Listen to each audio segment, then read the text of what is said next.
In the far reaches of known space, where suns burned blue and time itself seemed to slow, there was a quiet planet called Virelia, a place forgotten by most of the galaxy.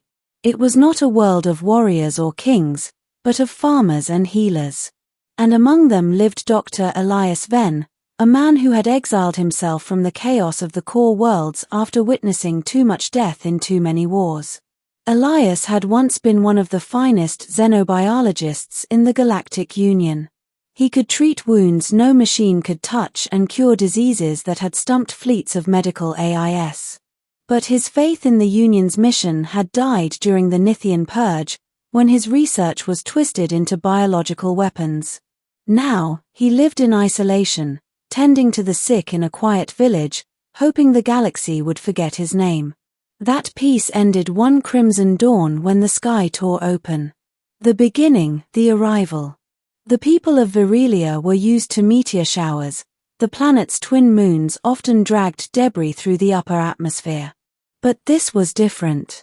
The explosion painted the horizon in violet light, and a massive shape streaked down, carving a canyon into the western plain. Elias grabbed his medpack and his drone, Myra, a floating sphere that hummed softly beside him. Biosignatures, he asked as he climbed into his hovercraft.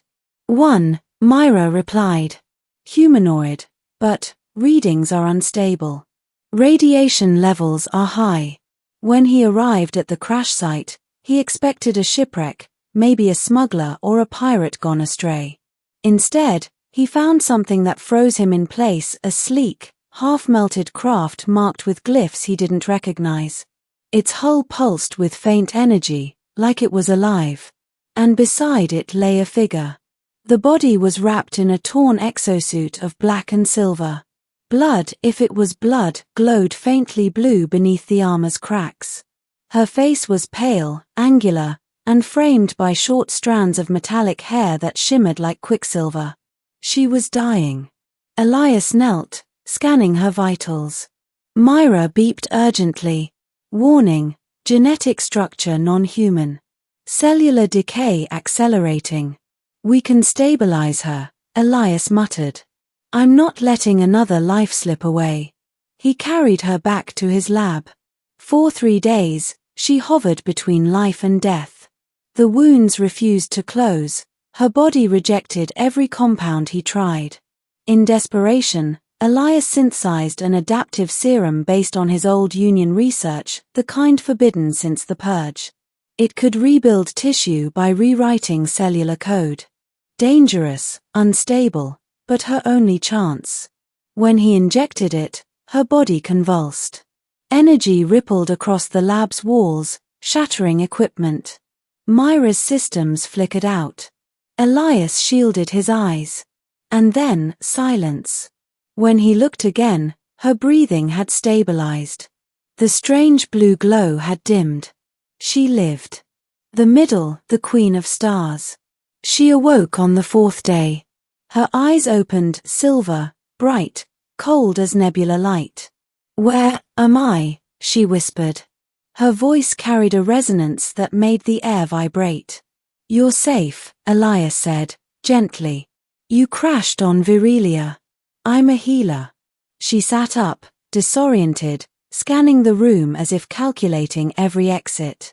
Her movements were precise, practiced a soldier's. You saved me. I did what anyone would. No, she said, her tone sharp. Not anyone. She studied him for a long moment, then gave a slight nod. I am Seraphine Kale, sovereign of the Astral Dominion. Elias blinked. He'd heard the name whispered in Union briefings years ago, a legend more than a person. The Queen of Stars, ruler of a breakaway empire that controlled the outer spiral. She was said to command armies of living ships and wield weapons forged from collapsed suns. The Union feared her more than any fleet. And now she was sitting on his med table, her armor in ruins, speaking with the calm of a storm that hadn't yet broken. You're the Seraphine Kale? I was, she said quietly. Before the betrayal. She told him fragments of her story, an ambush near the Nebula frontier, her ship struck by a traitor within her own court. She had fled in a crippled escape craft before being shot down. The power surges he'd seen in her body were remnants of her internal core, an ancient biotechnology that made her nearly immortal and impossibly dangerous. Elias listened, skeptical but fascinated. She spoke of things beyond comprehension: starlit forges, quantum souls, and the Great Silence, a force that devoured empires whole. But there was something human in her voice, a weariness that mirrored his own. Days passed. Seraphine recovered, though she moved with the grace of someone used to command. She inspected his equipment, asked about the galaxy, and stared often at the stars outside his window.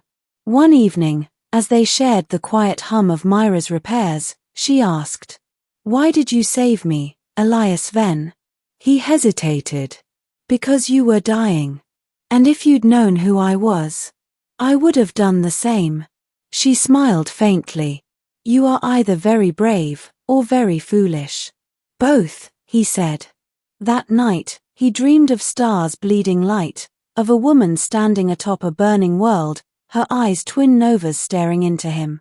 When he awoke, Seraphine was gone. The awakening power reforged. He found her outside, standing barefoot on the ridge overlooking the plains. The dawn painted her in gold, but her aura shimmered like a mirage. "Something's wrong," Elias said, approaching. "I feel it too," she murmured. "Your serum changed me. It mended my body, but it also woke something that should have slept." Before he could reply, the air above them fractured with a thunderous crack. A ship, sleek, obsidian black, descended through the clouds. Its insignia was unmistakable, the Astral Dominion. Seraphine's expression hardened. "They found me." A dozen soldiers emerged, clad in mirrored armor. Their commander stepped forward, a tall figure with crimson insignia. "By order of the Regent, Seraphine Kale, you are to be taken alive. Your reign is over." Elias moved instinctively between them. "She's injured." "You can't." The commander's gauntlet ignited with plasma. "Move, human."